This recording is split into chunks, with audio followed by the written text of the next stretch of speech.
ओम परमात्मने नमः. नमस्कार, मी आहे तुमचा मित्र जीत. गीतेच्या या 136व्या भागामध्ये तुमचं मनपूर्वक स्वागत आहे. अध्याय 3 श्लोक 17. यस्वात्मरतिरेव स्यादात्मतृप्तश्च मानवः आत्मन्येव च संतुष्टस्तस्य कार्यं न विद्यते. परंतु जो मनुष्य आपण आपल्यातच रममाण असणारा आणि आपण आपल्यातच तृप्त असणारा, तसेच आपण आपल्यातच संतुष्ट आहे, त्याच्यासाठी कोणतेही कर्तव्य नाही. पहा, त्या कर्तव्याच्या पलीकडे गेलेला आहे. परंतु जो कोणी मनुष्य आत्मरत आणि आत्मतृप्त असतो, त्याच स्वतःमध्येच संतुष्ट झाल्याने त्याच्यासाठी काही कार्य राहत नाही. पहा, व्याख्या अशी आहे. येथे तू पद पूर्वश्लोकात वर्णित आपल्या कर्तव्याचे पालन न करणाऱ्या मनुष्यापेक्षा कर्तव्य कर्म करून सिद्धीला प्राप्त झालेल्या महापुरुषाची विलक्षणता दाखवण्यासाठी प्रयुक्त झाले आहे. ते म्हणतात परंतु की जो मनुष्य आपण आपल्यातच रममाण आहे, स्वधर्मामध्ये इथे हे समजून घेण्यासारखं आहे. त्याला कोणतं कर्तव्य, तो आधीच सगळं कर्तव्य पार पाडतो आहे आपलं, असा त्याचा खरा अर्थ आहे. त्याला कार्यम न विद्यते, त्याला कार्य कुठलं त्याला शिल्लकच राहत नाही त्याच्यासाठी. तो जे करतो आहे तेच त्याचं कर्तव्य आहे, हे लक्षात घेतलं पाहिजे. जोपर्यंत मनुष्य आपला संसाराशी संबंध मानतो, तोपर्यंत तो आपली आवड प्रीती इंद्रियांच्या भोगाशी तसेच स्त्री पुत्र परिवाराशी ठेवतो आणि तृप्ती म्हणजे जेवणाने, अन्न पाणी तसेच तुष्टी म्हणजे संतुष्टी धनाने समजतो. परंतु याविषयी त्याची प्रीती तृप्ती आणि तुष्टी कधीही पूर्ण होणारी नसते आणि निरंतरही नसते. पहा, कारण संसार प्रतिक्षण परिवर्तनशील, जड आणि नाशवन आहे. तसेच स्वनित्य एकरस राहणारा चेतन आणि अविनाशी आहे. तात्पर्य स्वचा संसाराशी लेश मात्रही संबंध नाही. म्हणून स्वची प्रीती तृप्ती आणि संतुष्टी संसारापासून कशी होऊ शकेल. ज्याला म्हणजे एक विषय असा असतो की ज्या गोष्टीतून समस्या निर्माण होते त्या गोष्टीत तिचं समाधान असत नाही, लक्षात घेतलं पाहिजे. उलट तिच्यापेक्षा वेगळ्या कोणत्या तरी गोष्टीमध्ये तिचं उत्तर, समाधान, समस्येचं निराकरण असतं, हे आपण समजून घेतलं पाहिजे. कचरा असेल तर त्याचं निराकरण केरसुनीमध्ये असतं. एखादा व्यक्ती व्यसनी झालेला असेल तर त्याचं निराकरण त्या व्यसनापासून लांब जाण्यामध्ये असतं. अर्थातच समस्या आणि उत्तर ही एकजिनसी नाहीत, हे लक्षात घेतलं पाहिजे. परंतु समस्येचं स्वरूप कळाल्यानंतर त्या समस्येचं उत्तर, त्याचं निराकरण त्याच्या मागेच असतं, हे पण लक्षात घेतलं पाहिजे. या पद्धतीने इथे हा विषय सांगतात की संसारामध्ये तुमच्या अशांततेचं उत्तर नाही आहे, परमात्म्यामध्ये तुमच्या शांततेचं उत्तर आहे, हे समजून घेतलं पाहिजे. कोणत्याही मनुष्याची प्रीती संसाराशी नित्य राहत नाही, ती नित्य राहत नाही हे पण लक्षात घेतलं पाहिजे. प्रीती त्याची ती संसाराशी सुद्धा तो रममाण होतो, पण ती खालीवर आणि निरंतर नाही, ते तुकड्या तुकड्यामध्ये असतं. प्रत्येकजण अशा पद्धतीने जर जगत असेल तर तो त्याचं आयुष्य तुकड्या तुकड्यामध्ये जगत असतो. परंतु तो परमात्म्यात स्थिर असेल तर एका संत लहरीप्रमाणे, एखाद्या निर्झराप्रमाणे त्याचं आयुष्य ते त्या पद्धतीने वाहत असतं. पहा,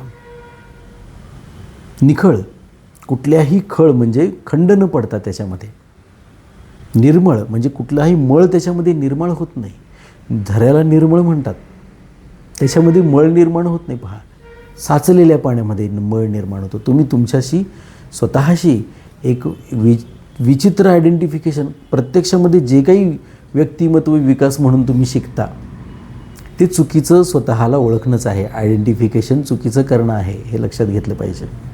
अहम ब्रह्मास्मी, मी साक्षात ब्रह्मच आहे. शिवो अहम, मी साक्षात शिवच आहे, मी परमात्माच आहे.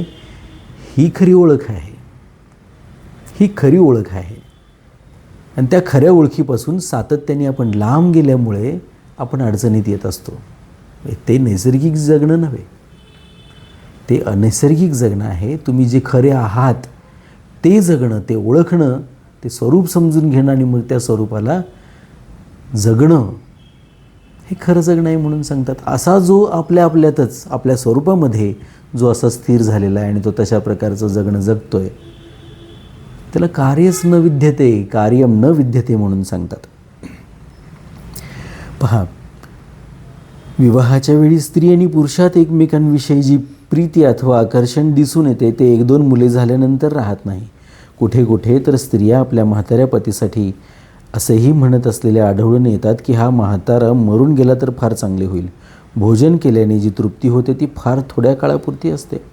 मनुष्याला धनप्राप्तीत जी संतुष्टी दिसून येते ती देखील क्षणिक असते, कारण धनाची लालसा उत्तरोत्तर वाढतच जाते, म्हणून उणीव निरंतर कायम राहते.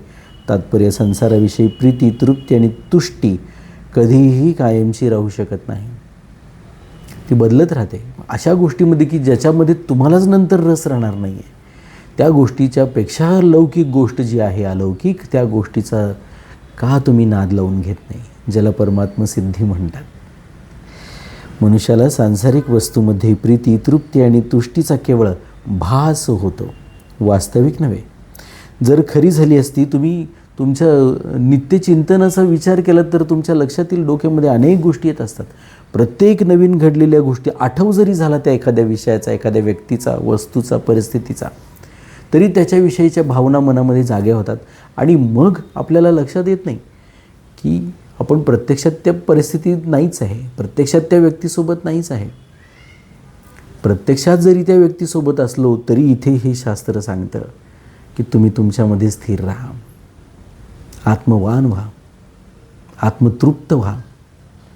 आत्मसंतुष्टीनीच तुम्ही मग कार्यातून मुक्त व्हाल म्हणून सांग. कार्यातून मुक्त व्हाल याचा अर्थ असा नव्हे की आता आपण मोकळे झालो आणि आता कुठेतरी कोपऱ्यात बसायला काहीच कामधंदा न करता आपण मोकळे झालो, असा अर्थ खूप लोकांनी लावलेला आहे या श्लोकाचा. याचा अर्थ आहे की तुम्ही स्वधर्मामध्ये स्थिर झालेला आहात, कर्तव्यच पालन करत आहात तुम्ही, म्हणून तुम्हाला कर्तव्य राहिलेलं नाही. भाषा समजून घ्यायला पाहिजे भगवद्गीतेची. वाटताना असं वाटतं की यांनी सांगितलं की कार्यम न विद्यते, आता कशाला मी काम करू, मी माझ्यातच तृप्त आहे. अरे, हा सुद्धा भास आहे. मागच्या श्लोकांचा संदर्भ पण घेतला पाहिजे या श्लोकाचा अर्थ लावत असताना. हा एकटा दुकटा श्लोक आहे आणि तिथे सांगितलं आहे की कार्यम न विद्यते, आता काही कामधंदा करू नका, स्वतःमध्ये तृप्त राहा, तर कुठेतरी डोळे मिटून बसले आणि मी माझ्यातच माझी तृप्ती करून घेतो आहे असं म्हटले, तर हा स्वतःला फसवण्याचा व्यवसाय आहे. हे स्वतःला फसवणंच आहे, हे लक्षात घेतलं पाहिजे.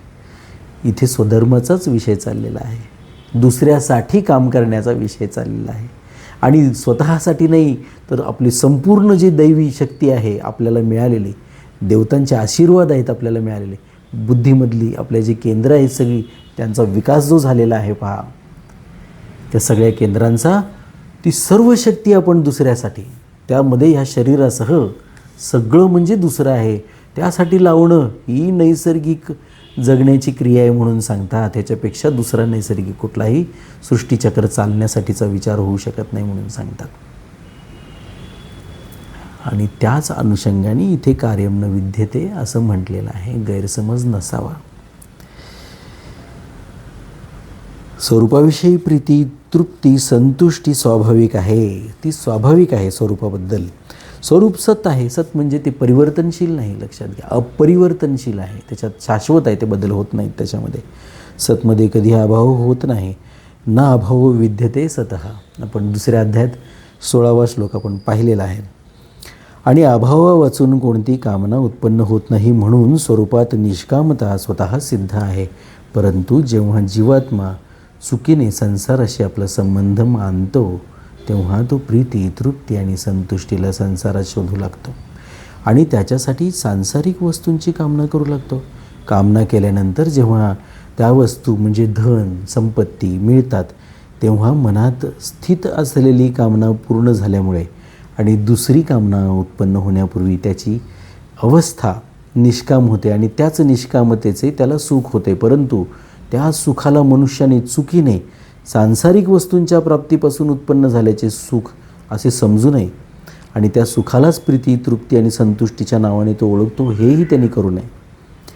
जर वस्तूच्या प्राप्तीने ते सुख झाले असते तर त्याच्या मिळण्याने त्या वस्तूच्या अस्तित्वात सदा सुख राहावयास पाहिजे होते, परंतु कधीही दुःख व्हायला नको पाहिजे होते आणि पुन्हा वस्तूची कामना उत्पन्न व्हावयास नको होती.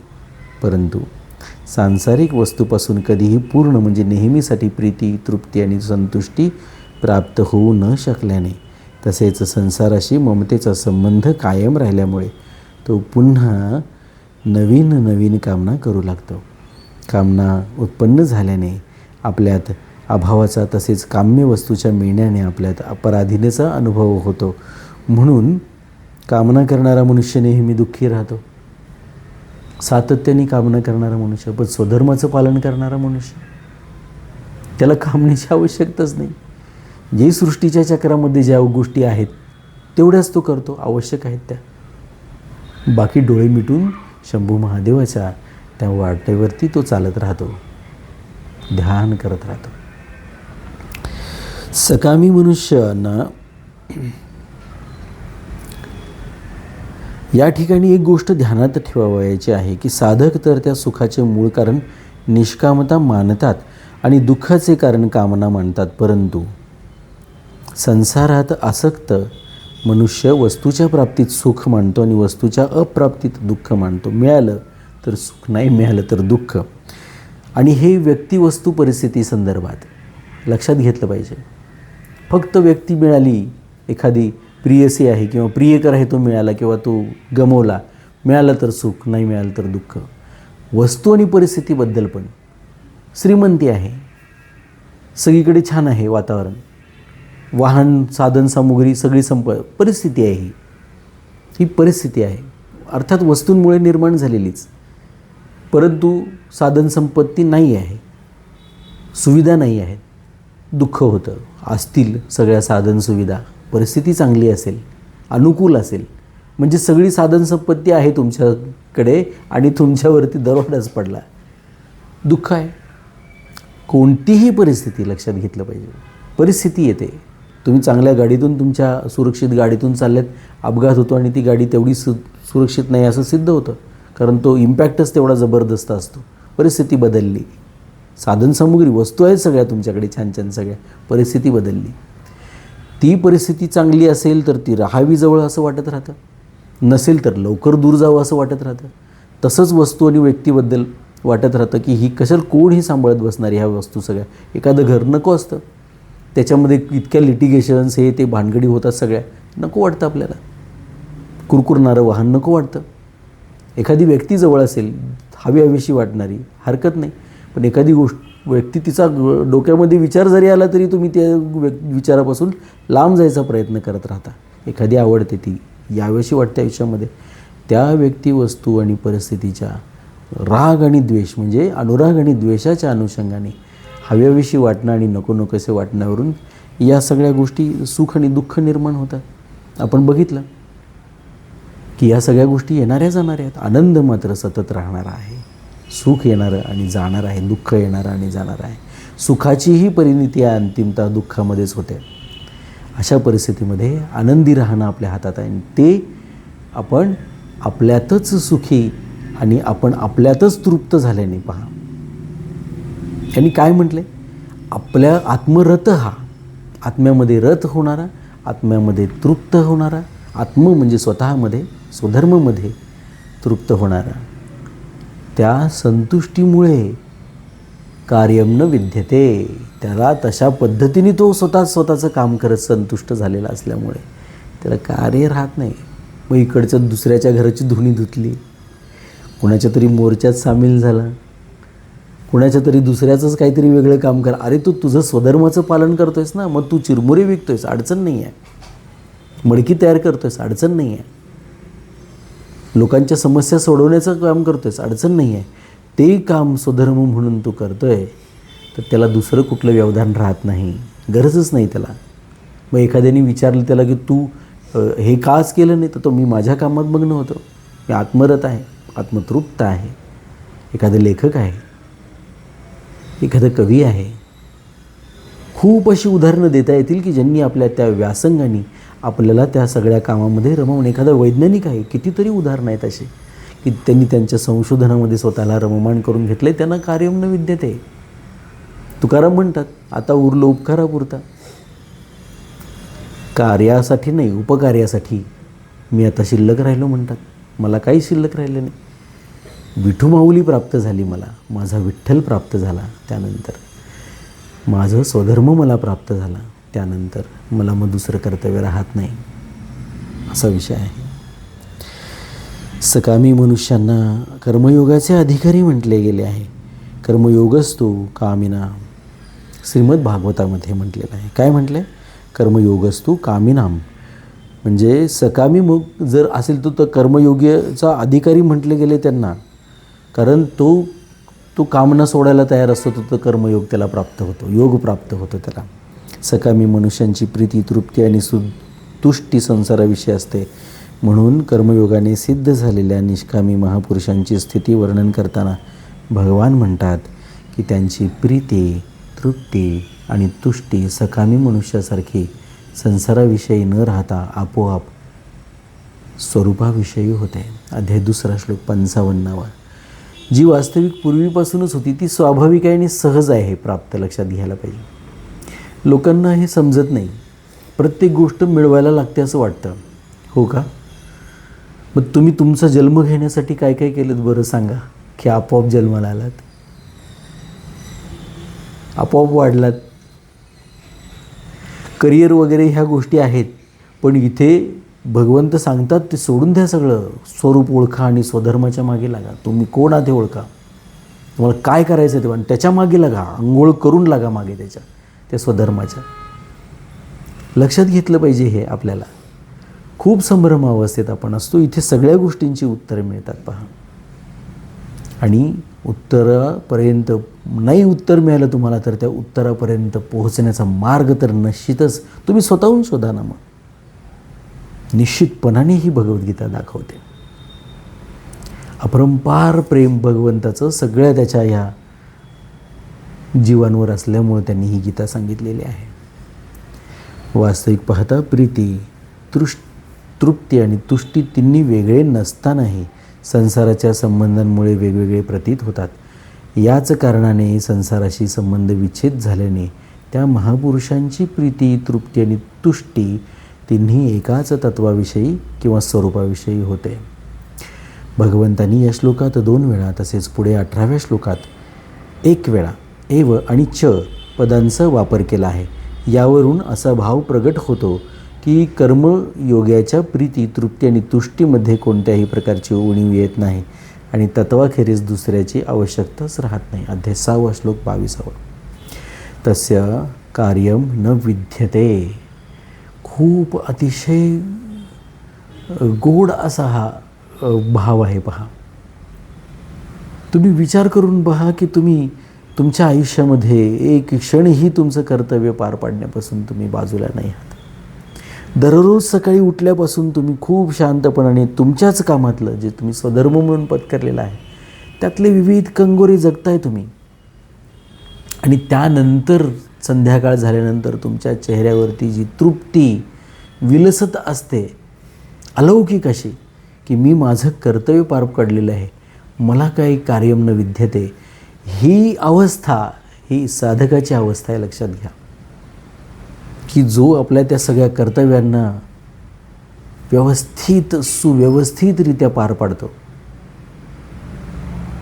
तो आत्मरत आत्मतृप्त आहे. आणि मग त्या आत्मरत आणि आत्मतृप्त असण्यातून जी संतुष्टी निर्माण झालेली आहे त्या संतुष्टीतून हा भाव आहे की मला आता काही कार्य नाही राहिलेलं. आता म्हणजे कधीच नाही. याचा अर्थ तो उद्या पुन्हाच त्याच्या स्वधर्माच्या मध्ये स्वतःला रममाण करून घेणार आहे, त्याच्यात तृप्ती शोधणार आहे, तो संतुष्ट होणार आहे, पुन्हा त्याला कसलं कार्य राहणार नाही. हे किती सुंदर आल्हाददायक चक्र आहे पहा. हे सृष्टीचं चक्र आहे, हे सृष्टीचं चक्र आहे. पशुपक्षी पहा, त्यांनाही कर्तव्य आहे, शोधायला बाहेर पडतात, अन्न ड्युटीवर जावं लागतं, कर्तव्यावर. घरात पाखरं असतात, स्वतःही त्यांना भूक लागलेली असते. प्राणी सगळे जंगलात कुठे जाऊ, फुकट कुणाला काहीही मिळत नाही कष्ट केल्याशिवाय.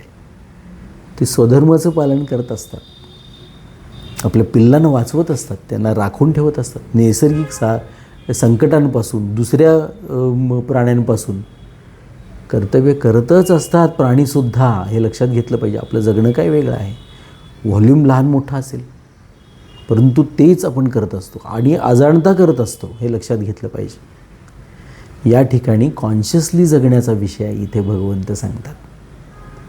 जर तू अशा पद्धतीने ते जाणतेपणी ते सगळं केलेलं असेल तर तू अर्थातच प्राण्यांपेक्षा वेगळा होशील.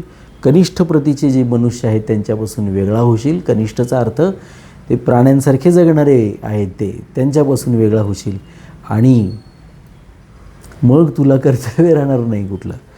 इथे स्वामीजी काय म्हणतात, खूप प्रेमाने स्वामीजी पण आपल्याला हे सांगणार आहेत, आपण ऐकूया. तस्य कार्यम न विद्यते. मनुष्यासाठी जे काही कर्तव्य कर्माचे विधान केले गेले आहे त्याचा उद्देश परमकल्याण स्वरूप परमात्म्याची प्राप्ती करणेच आहे. कोणत्याही साधनाने कर्मयोग, ज्ञानयोग अथवा भक्तियोग उद्देशाची सिद्धी झाल्यास काहीही करणे, जाणणे आणि मिळवणे शिल्लक राहत नाही. जी मनुष्याच्या जीवनाची परमसफलता आहे. मनुष्याच्या वास्तविक स्वरूपात थोडाही अभाव नसतानासुद्धा जोपर्यंत तो संसाराच्या संबंधामुळे आपल्यात अभाव समजून आणि शरीराला मी आणि माझे समजून आपल्यासाठी कर्म करतो, तोपर्यंत त्याच्यासाठी कर्तव्य शिल्लक राहते. परंतु तो जेव्हा आपल्यासाठी काहीही न करता दुसऱ्यासाठी, अर्थात शरीर, इंद्रिय, मन, बुद्धी, प्राणासाठी, माता, पिता, स्त्री, पुत्र, परिवारासाठी, समाजासाठी, देशासाठी आणि जगतासाठी संपूर्ण कर्म करतो, तेव्हा त्याचा शरीराशी संबंध विच्छेद होतो. तो स्वतः व्यतिरिक्त, स्वव्यतिरिक्त सर्वांच्या संदर्भात आपल्या ह्या शरीरासाठी सुद्धा तो काम करत राहतो. पहा, म्हणजे शरीराशी चोचले पुरवणे हा त्याचा अर्थ नाही आहे.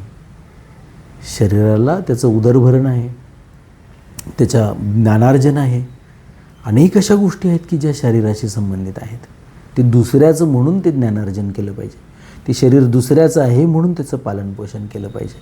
ते शरीर दुसऱ्याचं आहे, परमात्म्याने आपल्याला वापरायला फक्त दिलेलं आहे म्हणून ते सांभाळून ठेवलं पाहिजे. व्यायाम, कसरत केली पाहिजे.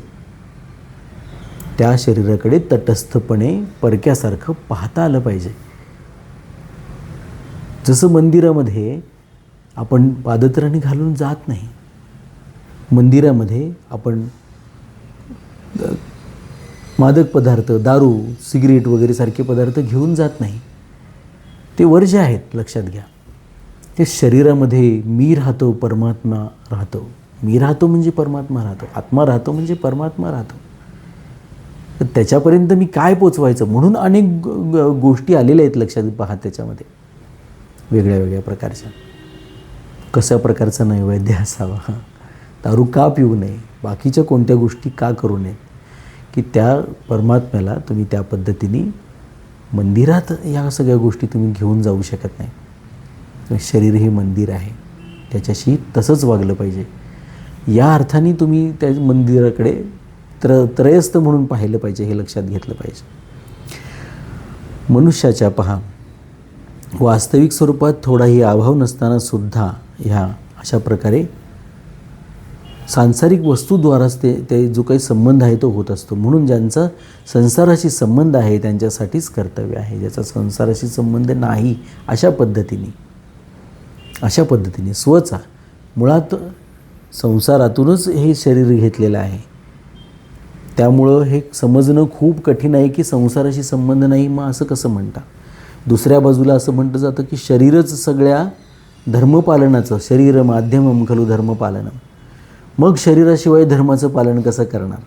पहा, या ठिकाणी शरीराचा सदुपयोग आणि शरीराचा दुरुपयोग, सुख आणि दुःख प्राप्त ज्याच्यातून होतात त्या गोष्टी शरीराचा दुरुपयोग केल्यामुळे होत असतात. आणि धर्मसाधना, स्वधर्म साधना करत असताना शरीराचा होतो तो सदुपयोग असतो. त्याच्यातून सुख आणि दुःखाची निर्मिती होत नाही, आनंदच अखंड आनंदाचा झरा निर्माण होत असतो. या अर्थाने इथे शरीराशी संबंध विच्छेद म्हटलेला आहे, हे समजून घेतलं पाहिजे. जेव्हा काही ना काही मिळवण्याची कामना होते तेव्हाच कर्म होते आणि कामना अभावामुळे निर्माण होते. सिद्ध महापुरुषात कसलाही अभाव नसतोच. तर मग त्यांच्यासाठी कर्तव्य ते काय आहे? अर्जुनॉमिक्स किंवा अन्वयार्थ नावाचं पुस्तक लिहित असताना मी पहिलंच विषय त्याच्यामध्ये वाक्य आहे की समाधानाचा संबंध इच्छा पूर्ण होण्यासाठी नाही आहे, त्या इच्छा पूर्ण होण्याशी नाहीच आहे. समाधानाचा संबंध इच्छा न होण्याशी जास्त जवळचा आहे, हे लक्षात घेतलं पाहिजे. कर्मयोगाने सिद्ध महापुरुषांची रती, तृप्ती आणि तुष्टी जेव्हा आपली आपणातच होते तेव्हा कृतकृत्य, ज्ञात, ज्ञातव्य आणि प्राप्तव्य झाल्यामुळे तो विधी निषेधाच्या पलीकडे जातो. विधी म्हणजे डूज, हे करायचं आहे, विधी अशा पद्धतीने केलं, प्रोसिजर. निषेध म्हणजे डोंट्स, डूज अँड डोंट्स. सोपं आहे, हे करायचं, हे नाही करायचं. उपवासाला काय काय चालतं लगेच सांगतात सगळे, विधी अमुक अमुक अमुक. उपवासाला हे चालत नाही, ह्याला विधिनिषेध म्हटले, ह्याला अर्थ नाही काय म्हणतात तिथे. त्याच्या पलीकडे जात होतो त्या विधिनिषेधांच्या. असं बसायचं, तशी साधना करायची, आंघोळ करूनच माळ घेतली पाहिजे हातात वगैरे वगैरे. परवाच आमच्या एका साधकांनी मला प्रश्न विचारला होता की सर, मी भगवद्गीता वाचतो आणि तिच्यासाठी कुठलेही नियम पालन करायचे आहेत. मी त्यांना सांगितलं, भगवद्गीता नियमांच्या पलीकडे जाण्यासाठी आहे. भगवद्गीता मुक्तीचा मार्ग दाखवणारी आहे. नियमचा अर्थ बंधन आहे. याचा अर्थ असा नव्हे की जे भगवद्गीतेचे नियम आहेत ते तुम्ही पाळायचे नाहीत, पण ते सोवळं पाळलं पाहिजे, ओवळं पाळलं पाहिजे. अमुक वाजता 6ला म्हणजे तिथे तुम्ही बसलंच पाहिजे वाचन करायला, अशाच पद्धतीने आसन घातलं पाहिजे वगैरे. हे नियम नव्हे, हे नियम नव्हे. ज्या नियमांचं पालन तुम्हाला करायचं आहे ते निसर्गानेच तुम्हाला दिलेले आहेत. पहा, नियम सगळे. यामध्ये आहे वाचन. वाचलेलं जे आहे त्या वाचलेल्याबद्दल मनन. पहा, त्या विषयाचं चिंतन, वाचन, चिंतन आणि मनन हा नियम आहे. भगवंताबद्दल तुमच्या मनामध्ये असलेला भाव, प्रेम, प्रीती, भक्ती हा नियम आहे. मी खेळून आलो आहे आणि माझे हात स्वच्छ नाहीत म्हणून मी काय माझ्या आईला मिठी मारायचं राहू का? हात धुवून येतो. आई तसंच ओढून घेणार तुम्हाला. छोटे बालक असतानाच मी सांगतो तुम्हाला, कदाचित मोठे झाल्यानंतर आपल्याला खूप अक्कल येते तेव्हाच नाही सांगत. परंतु भगवंत ही सगळ्या जगाची आई आहे. तिच्यासाठी आपण बालक होतो आणि राहणारच, म्हणून ते उदाहरण दिलं की तो ओढून घेणार आपल्याला कसंही असलं आपण तरी. म्हणून गीतेचा अभ्यास कधी करावा, कसा करावा, काय काय पावित्र्य पाळावा आणि करावा, या विधिनिषेधाच्या पलीकडे जा. आज आत्ता या क्षणी कायमचे वाचन, मनन, चिंतन करा गीतेचं. सगळे शुद्ध होऊन जाल. अमंगळ काय असेल मनात ते सगळं मंगलमय होऊन जाईल. प्रभू रामचंद्राबद्दल म्हणतात ना गोस्वामी तुलसीदास, हा सगळ्या अमंगळाचं मंगळ करणारा आहे. मंगल भवन अमंगलहारी. हे साक्षात हे राम कसे आहेत त्याचं वर्णन केलं आहे असं म्हणतात भगवान शिवशंकर. सांगतात पार्वतीला, हा राम आहे कसा किंवा असेल कसा. मंगल भवन अमंगलहारी असा तो राम असणार आहे म्हणून सांगतात. ह्याच्यामध्ये येणारा तो येणार आहे जन्माला म्हणून सांगतात. राम विष्णू त्या रामाचा अवतार घेऊन येणार आहे. खूप प्रश्न विचारलेत एकमेकाला त्यांनी, नवरा बायकोंनी. ते विचारलं, ऐकलत ना तर तरीसुद्धा पार पडून जाल. शिवानी आई जगदंबेला प्रश्न विचारलेत, आई जगदंबेनी शिवाला प्रश्न विचारलेत आणि त्या दोघांनी जे एकमेकाला उत्तरं दिलीत त्याची, सगळ्या सांसारिक प्राण्यांनी ते वाचलं पाहिजे आणि त्याच्या अधीन झालं पाहिजे त्यांच्या आई आणि बापाच्या, शिवशक्तीच्या. प्रश्न विचारतात एकमेकाला, एकमेकाचं समाधान करतात. माहितीत सगळंच आहे एकमेकाला, परंतु ते पुन्हा कन्फर्म करून घेतात आणि ते आपल्यासाठी मांडून ठेवतात परत सगळंच. शिवपार्वतीचा संवाद, त्यात रामाचं वर्णन आणि आणि शिव सांगतात हा सगळं मंगळ हे करणार आहे, अमंगळ हारणार आहे हा राम. या ठिकाणी तस्य कार्यम न विद्यते म्हणून सांगतात. पदाचा अभिप्राय असा नाही की त्या महापुरुषाकडून कोणतीही क्रिया होतच नाही. पहा, काहीही करणे शिल्लक न राहून सुद्धा त्या महापुरुषाकडून लोकसंग्रहासाठी, हे आपण नंतर पुढे शिकणार आहोत, की लोकसंग्रहासाठी क्रिया आपोआप होत राहतात. जसे डोळ्यांच्या पापण्यांची उघड झाप, श्वासाचे आवागमन, भोजनाचे पचने इत्यादी क्रिया आपोआप होतात, प्रकृतीतच त्या होतात, लक्षात घ्या. तसेच त्या महापुरुषांकडून सर्व शास्त्रानुसार, शास्त्रानुरूप, आदर्शरूप क्रियाही कर्तृत्व अभिमान नसल्यामुळे आपोआप होतात. म्हणजे त्यांना कार्य नाही, म्हणजे कर्तृत्व भाव नाही. हे तर तुम्हाला स्वामीजींनी किती सोपं करून सांगितलं पहा. कार्य न विद्यते याचा अर्थ कार्यभाव न विद्यते. मी केलं, माझं हे कर्तृत्व आहे असा भाव नाही, त्यामुळे त्याच्यावर ओझच नाही राहत कसलं. करता करविता हा भगवंत आहे असं तो समजतो. परिशिष्ट भाव असा आहे की कर्मयोगी निस्वार्थ भावाने संसाराच्या सेवेसाठीच संपूर्ण कर्म करतो. जसे गंगाजलानेच गंगेची पूजा केली जाते, तसेच संसारापासून मिळालेले शरीर, इंद्रिये, मन, बुद्धी आणि अहमला संसाराच्याच सेवेत लावल्याने चिन्मय स्वरूप शेष राहते, शिल्लक राहते. म्हणून त्याची प्रीती, तृप्ती आणि संतुष्टी स्वरूपातच होते. पहा, सांसारिक विधी आणि निषेध दोन्ही वास्तविक निषेधच आहेत. स्वामीजी सांगतात पुन्हा एका, हे करा म्हणून जे सांगितले तोही निषेधच आहे म्हणून सांगतात. काही करायचंच नाही आहे. ते वाचन, मनन, चिंतन करा, ते भगवंताला जाणून घ्या, स्वतःला जाणून घ्या, हाच विषय आहे. मग आपोआप दुसरीकडून संबंध, त्याची गोडी लागली ना, त्याची गोडी लागली ना, तुम्ही शास्त्रीय संगीत ऐकायला लागलं तर अनवट वाटतं, हे होत नाही. पण एखाद्या वेळी तुम्ही यूट्यूबवर जा तुम्ही, आणि अमुक मूड आहे तुमचा, त्या मूडमधला राग कुठला आहे ते बघा. संतापलेला आहात, आता तुम्हाला शांतता, म्हणजे आता अशा अवस्थेमध्ये कोणता राग ऐकला पाहिजे. संध्याकाळची वेळ आहे, वेळेच्या अनुषंगाने, सकाळची, मध्यरात्रीची कुठली वेळ आहे, त्यावेळीचा कोणता राग आहे पहा, ऐका डोळे बंद करून. दुसरं कोणतंच संगीत तुम्हाला ऐकावंसं वाटणार नाही, कळणार काही नाही तुम्हाला, कारण ते अलौकिक, पारलौकिक आहे. ते कशाला कळायला पाहिजे? भगवंत कानाडाच आहे, तो नाही कळत. त्याची गोडी लागली ना, कळायला कशाला पाहिजे? कळणं हे मेंदूचं काम आहे. तो मेंदूच्या कितीतरी पलीकडे आहे, इंद्रिय गोचर नाही, तो त्याच्या पलीकडे आहे. म्हणून तर जाणता येत नाही.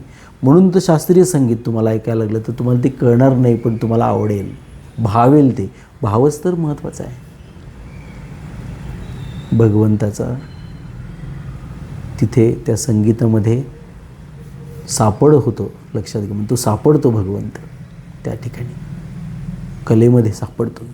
तुम्ही बघा, एखादं चित्र पाहायला लागलं तुम्ही, तो एक विलक्षण आनंद आहे. परंतु चित्रकार चित्र काढत असताना एका पांढऱ्या पूर्ण कोऱ्या करकरीत एखाद्या त्या पृष्ठभागावरती तो रंगाचे, त्या ब्रशचे हे मारताना त्या काहीतरी निर्मिती व्हायला लागलेली आहे. त्या निर्मितीचा आनंद घ्या, तुमची समाधी लागल्याशिवाय राहणार नाही. ते निर्माण होत असताना पाहणं. कुंभार ते त्याचं मडकं, ते वेगळ्या वेगळ्या प्रकारची भांडी तयार करतात. देव सापडतो तिथे, सगळ्या ठिकाणी तो परमात्मा आहे. मग त्याच्यात रममाण कसं व्हायचं, बाकीचा संबंध विच्छेद कसा करायचा, हे शिकण्याची सुद्धा गरज नाही. ते सहज प्राप्त आहे. हे तुम्हाला समजेल, मला समजेल. मी शिकतोयच तुमच्यासोबत, मलाही नव्याने ते सगळं कळतं. दुसऱ्यांदा, तिसऱ्यांदा, चौथ्यांदा कळतच राहतं ते, आणि आणखीन विलक्षण त्याचा आनंद होत राहतो. म्हणून चिन्मय स्वरूप शेष राहते. म्हणून त्याची प्रीती, तृप्ती आणि संतुष्टी स्वरूपातच होते. पहा, सांसारिक विधी निषेध दोन्ही वास्तविक निषेधच आहेत, कारण हे दोन्हीही राहणारे नाहीत. म्हणून संसारापासून संबंध विच्छेद झाल्यास कर्मयोगासाठी कोणता विधी निषेध राहतच नाही. तस्य कार्यम न विद्यते.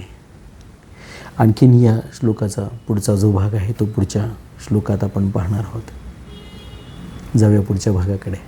ओम परमात्मने नमः.